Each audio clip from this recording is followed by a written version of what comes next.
So welcome everybody to another Fight Club demo. We're here on Tech Thursdays, where we look at new Web3 projects. We let the founders come in and demo it for us. We like to see what's out there in the market, and we like to get exposure for investors to see what's being built, and for founders to get in touch with community members, other builders, and just share this stuff as far and wide as we can.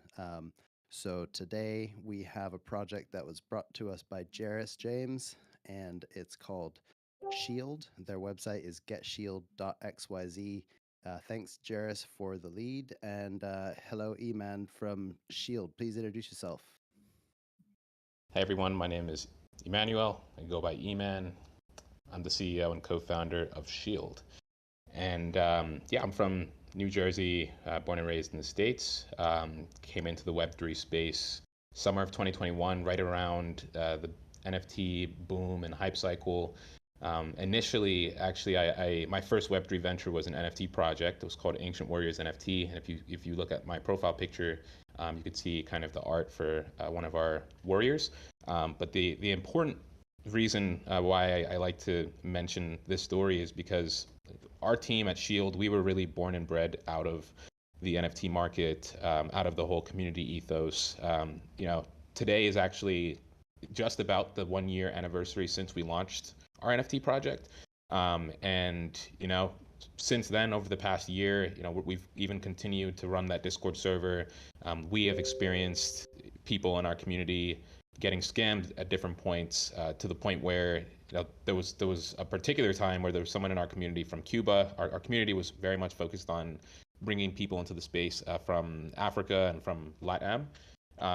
But a lot of these users and community members hadn't really minted an NFT before or used a MetaMask. And so naturally, they were typically the first targets, or like kind of the easiest targets for scammers. And so, as I mentioned, there was a community member from Cuba. He was an artist actually, and he was able to accumulate 1 ETH based off of selling his artwork. At the time, ETH was priced at 3K, and there was a point where he got his wallet drained through a basic phishing attack, social engineering scam. And in Cuba, average salary is around $100 per month. So this was quite literally, months or years of value that was extracted from this community member. And I think that particular instance kind of hurt the community as a whole, and made us think a lot more critically about, yes, it's important to onboard people in the space, and we want to continue doing that. But there are some serious infrastructure gaps right now that make it really hard for people to come into the space and have a good, sustainable, safe experience in the long term.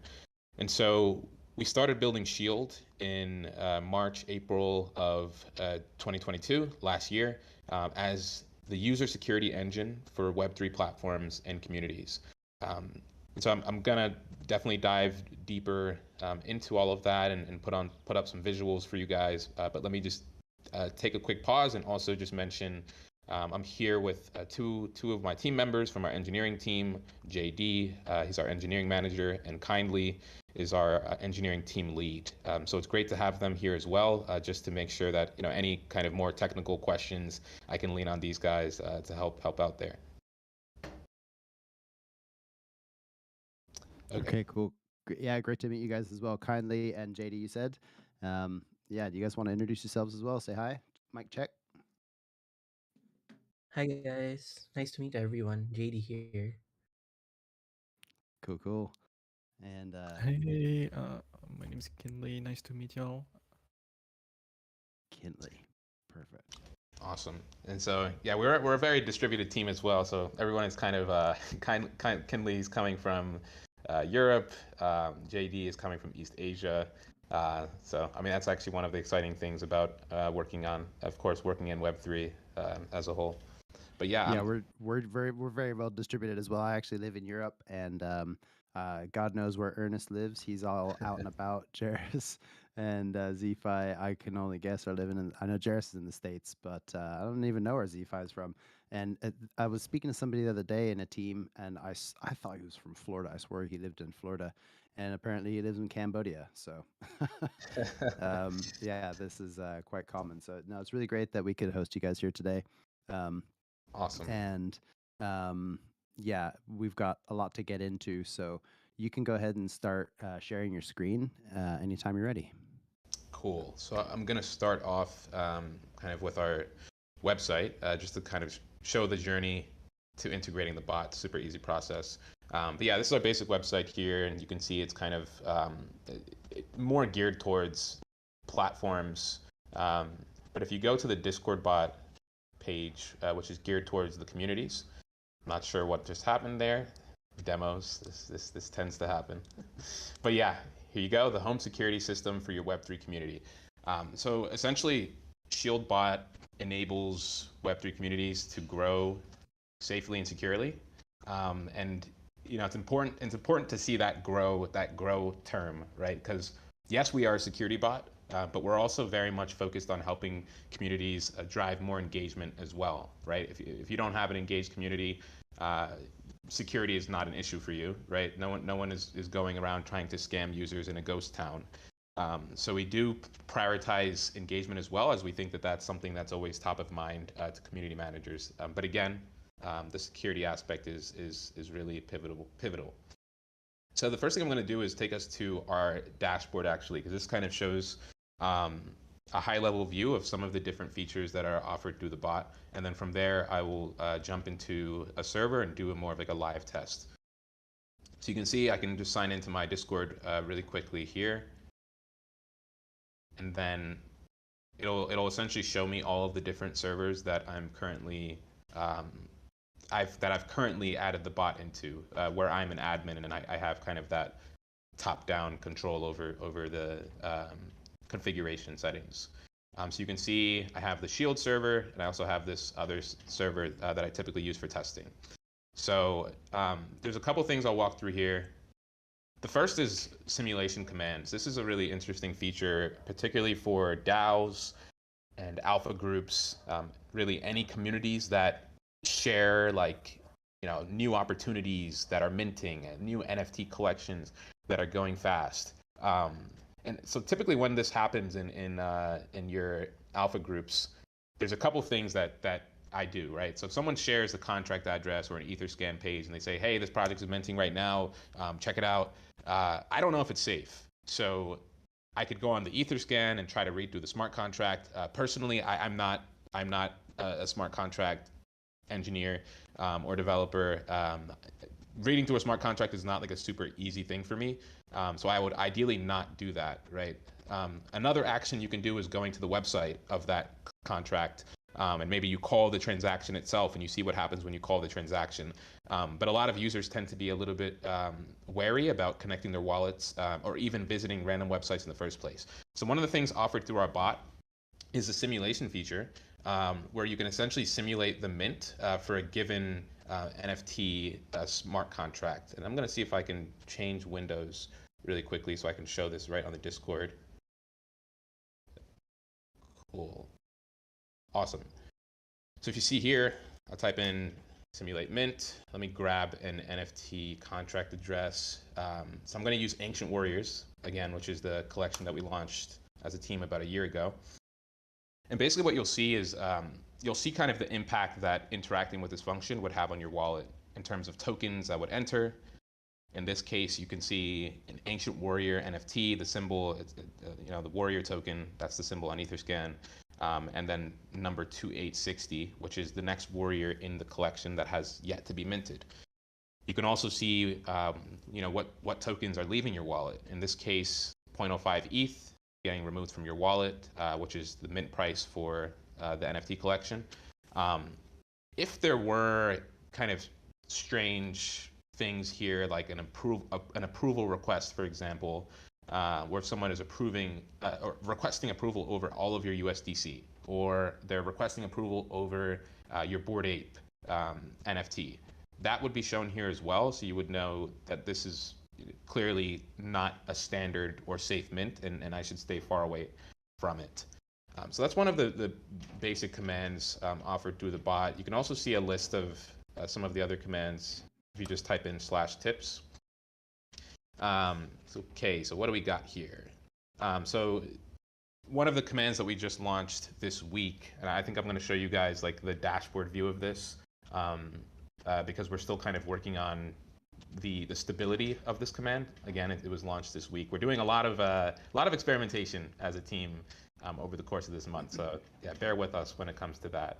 But this command right here, the find malicious, essentially, if I type this in and then I input a keyword, certain keywords that a scammer might typically want to impersonate. So maybe it's like the name of an admin of your server, or it's like the word bot. Like you'll essentially get a list of all of the different users that have taken in or leveraged that keyword within their username. In this case, it's flagging the Me6 bot. This is the legit Me6 bot, so it shouldn't be flagged in this case. But you would be able to essentially set, verified bots, verified admins, and verified mods onto a whitelist. And so that like anytime you type in find malicious, it just reviews that whitelist for all of the different users that you've added. And then, it will output any impersonation accounts that are attempting to kind of obfuscate or disguise themselves as an admin or a bot or however it may be. So that's another interesting feature there, and I want to show a quick view of what that looks like on the dashboard side of things.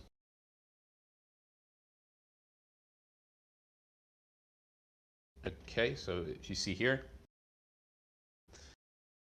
so on the dashboard, you would have a similar view where you can see a list of the different accounts that have been flagged as impersonators. And here, it's super easy just to, if it's actually legit, like maybe this is actually my real account and it shouldn't have been flagged, I can go ahead and ignore that, or I can, decide if I want to, kick some of these users out of the server or ban them. And so that's another interesting feature, again, that was just rolled out this week. We're still kind of fine-tuning that, but it is available in the kind of MVP state. If I take us back to the dashboard, there's two more features that I want to go over, and then I'd like to take a step back and give an opportunity for anyone to ask questions or comments if you have them. So the phishing detection is the first thing I want to show here. It's pretty self-explanatory, right? We're essentially scanning for phishing links and flagging them anytime they're shared in a server. But the important thing to understand here is that in most servers, in my experience, links typically are just banned altogether. So if you want to share a YouTube video or an Amazon, listing, or something that is actually like completely safe and not a malicious link, that would still be flagged in the case of most NFT servers. That's a problem, and a lot of people don't realize how much of an impact on your server it can have when you restrict your users' ability to communicate. Right? Like if I'm not allowed to send a link in your server, I'm probably going to go and maybe send that link in someone's DMs, or I'm probably going to go and send that link in another server. They're gonna end up kind of shifting a lot of their communication away from your server if you restrict their communication within your server.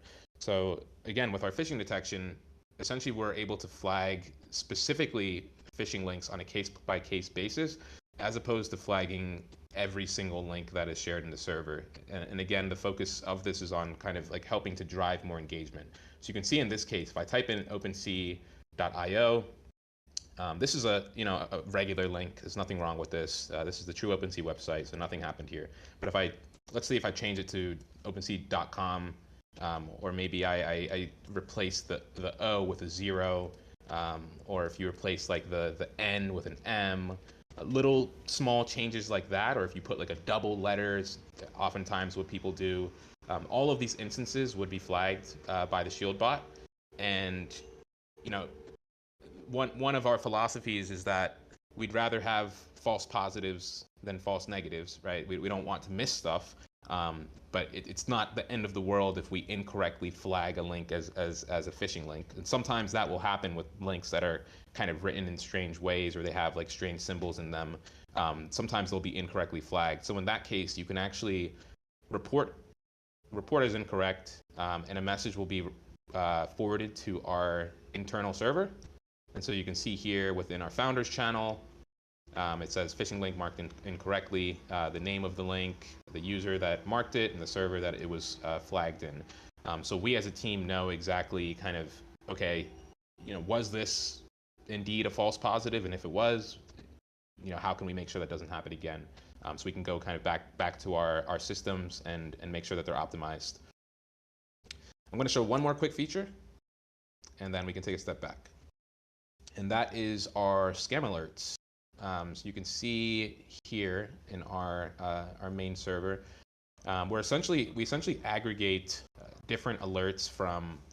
And sorry, I'm getting a little bit of inception here with this screenshot. I don't know if you guys can see that, but yeah, basically you can see all of these links, all of these like alerts here have been aggregated from Twitter, based off of different accounts that we were able to monitor, kind of security focused accounts that typically post out large scams, and we're basically able to just forward that into all of the communities that are currently integrating Shield, so that we can keep the community abreast of the biggest scams on the market. And typically a lot of channels will already have a dedicated scam alerts channel, but you'll find that people, they'll have a mod that has to manually upkeep that channel. And for a lot of these servers, because you have to have a mod dedicated to that channel, eventually it tends to kind of dissipate. People will just stop sending messages there, and you lose that engagement opportunity as well, right? Like there's certain channels where I literally would check them on a daily basis. Like this one right here, this is an NFT alpha group. They have a dedicated scam alerts channel, and you can see the last time they posted an alert was December 30, and before that, the last time was December 15. Right? Like that doesn't mean that there haven't been scam alerts that are worth sharing. It's more so just like maybe they don't have the time to do that, or they had to fire some of their mods that were taking care of that responsibility. So again, this is something that we automate through Shield, and just make it really, really easy for you to upkeep that scam alerts channel, which is another engagement avenue for your community that just keeps your community coming back into your server on a regular basis. Okay, so I'm going to take a pause there. Those are some of the features that we currently offer today. There, like I said earlier, there's a ton of iteration that's happening right now on a weekly and even a daily basis, and I'd say we're very moldable as a team to address the problems of DAOs and other communities that are interested to integrate. So yeah, happy to take any questions or comments.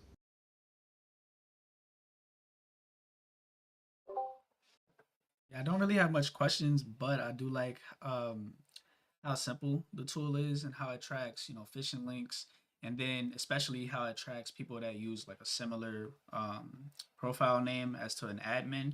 Because yeah, that's what somebody tried to do to me on Christmas Eve when I had an issue with a stop loss that was triggered incorrectly on another platform, which at least I thought it was the case. It was on Paraswap actually, and I didn't realize that.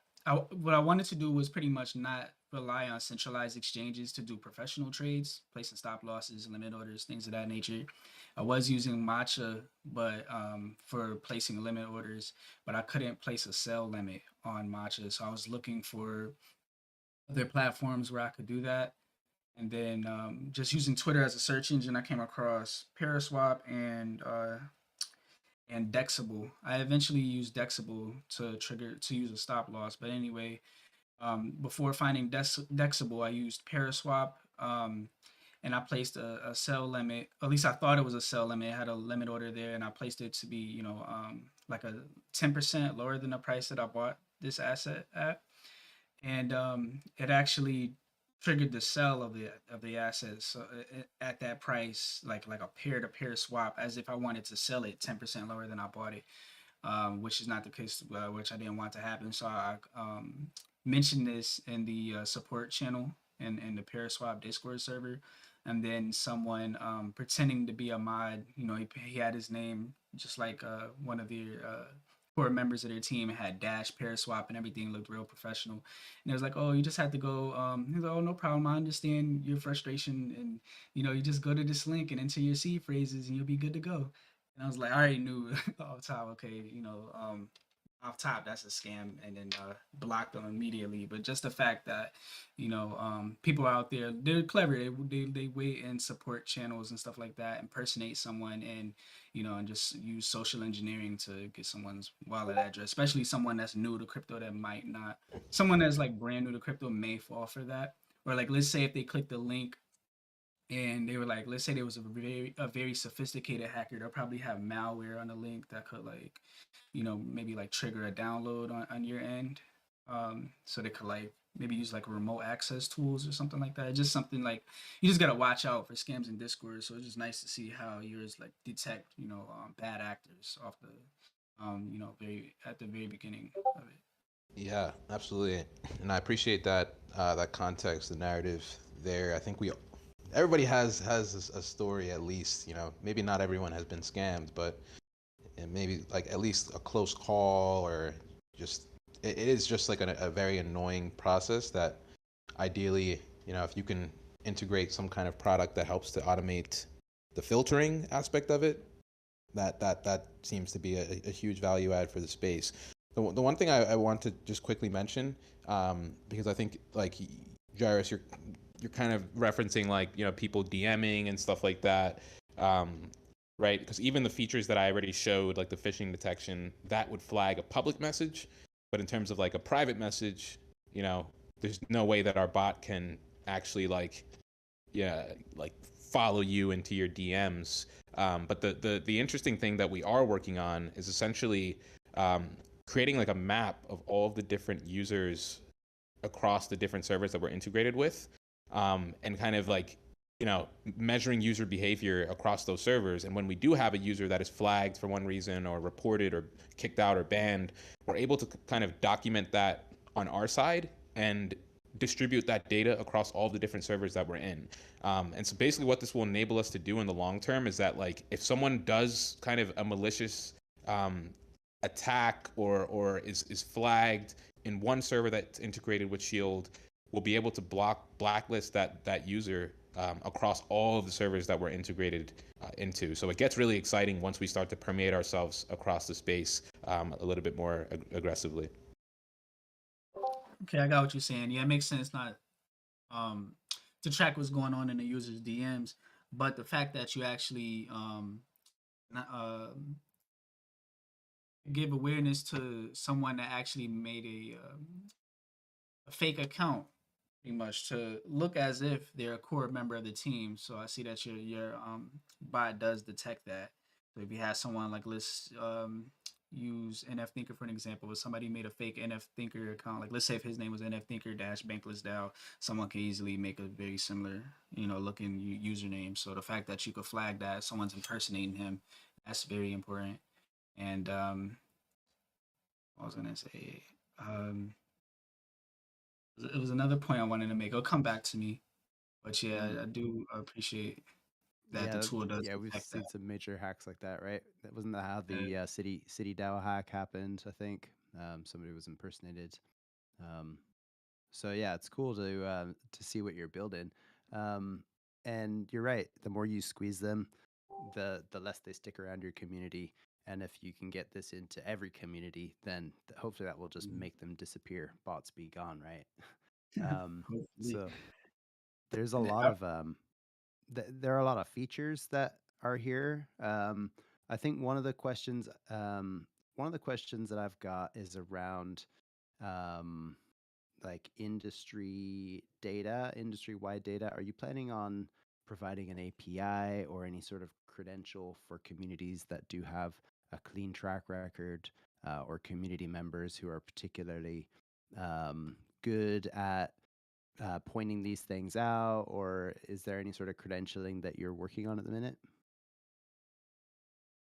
Yeah, I want to see if anyone else wants to take this one, whether it's Udoka or JD?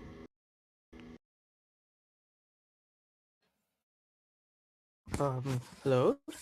So we are building APIs right now, and regarding who will be able to have access into it, it would be it's still currently under discussion on how we're going to be providing these to people, but we already have a few APIs built, and we actually have a partner that we're working with to start wanting to test these for their products as well. Yeah. Yeah, I mean, we started off with the API as really kind of the main backbone of our company. And then we took that API and we deployed it into the Discord bot. So a lot of the work that we're doing that is even like very native to Discord, we do always kind of keep that lens on our head of like, let's make sure that we're easily integratable across other platforms. And so like, yeah, one of the platforms that we're currently chatting with is Collabland. I'd say Collabland is probably the number one like Web3 native Discord bot right now. And you guys have Collabland in your server as well. But essentially, they're interested to be able to call some of those commands that we showed you guys directly through the Collabland bot. So as long as you have Collabland in your server, you would essentially be able to leverage Shield as well. And so, yeah, I mean, absolutely, like we are, provide that API and flexibility to anyone who wants to kind of like build around us or integrate with us. Okay, great. Yeah, that's perfect to know, because there are a lot of developers around here who work in other projects as well. Um, and yeah, the more integration we have, the better, for sure. There was also a section in there when you were deleting users and changing permissions. There was a little mortarboard, like an education section. What was that? Education. Let me think. Okay. That little icon. Well, I think that's kind of just a placeholder for now. But yeah, I mean, what I'm a little bit more interested in on the dashboard side of things is going to be like data and being able to show a good kind of analytics. I'll actually just like show a very quick view of this. This is still in development, but if you look at like this view, for example, like this is like the kind of information that we want to be able to show to servers. Some kind of aggregate for that shows you quickly like what do you have the right defenses in place, and if not, like what are the different things that you need to do to up that. So how many compromised users are in your server, different bots that are in your server, and different things like that. But again, this is still in development. But yeah, I'm also just happy to get feedback, because if people are excited about this kind of stuff, then like we can actually prioritize building it out.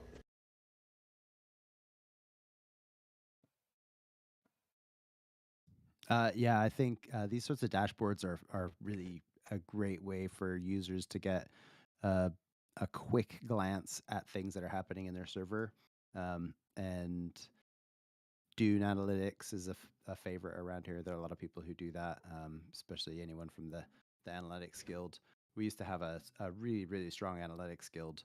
But yeah, the the Dune Analytics platform offers visuals that just allow you to see data in a different way. And I think, if you can build on that strength, it looks like you've got a great UI, UX lead, whoever's doing all that stuff. And yeah, the graphs would be super helpful. Awesome. Yeah, I think that's great feedback, and we're all here. We're all hearing that, so we know what to prioritize. Amazing. Yeah, there are definitely loads of ways to get involved with projects at BanklessDAO as well. As I mentioned, people are involved in lots of different DAOs around here. And so if you want to, come in here and use your pass that you've been given and post in DAO, DAO relationships, or post in DAO general if there's some news happening, crypto news or bot news. We do have an InfoSec team. I tagged them earlier in this chat, just so they could take a look at the demo. We've got the live stream in there, so they'll be able to go back and see the recording. Yeah, and hopefully this gets you some traction. And you're always welcome here. Yeah, anytime you want to run another demo, just get in touch. Or if you have any questions, reach out to anybody who's been in the audience here today. Super cool. Yeah, I really appreciate you guys. This has been a great session. I value the feedback, and I will be just trying to stay tuned into the community to really. I'm surprised I wasn't in this before, but yeah, the Bankless DAO community is definitely one of the most interesting, robust ones I've seen on Discord. And that's saying something because I'm in 200 and I've probably left like 100. Oh, really? Yeah, I've Yeah. got like 200 trash accounts that are all like old NFT projects. Right. I've got some Exactly. great ones though. They're like I kind of get a little bit sentimental over some of those. I'm like, no, I can't leave that server. Yeah, it's still going. Yeah, But but then a couple Bankless months DAO, later. yeah, exactly. Bankless DAO just keeps going and going because we're so diverse, and it's not just the diversity and you know, it's not just about decentralization, it's about the mission. And people around the world are excited to go bankless and take control of their own finances and become self-sovereign and plug into the system that they haven't really had access to before. And so that's what we're all trying to do. So yeah, join us on that journey. Awesome. With pleasure. With pleasure. Thanks a lot, guys. Sweet. Yeah, thank you. Thanks again, 0xZFi, and thanks, Jairus, for bringing this together. This has been another Fight Club presentation in Bankless DAO. Catch you next time.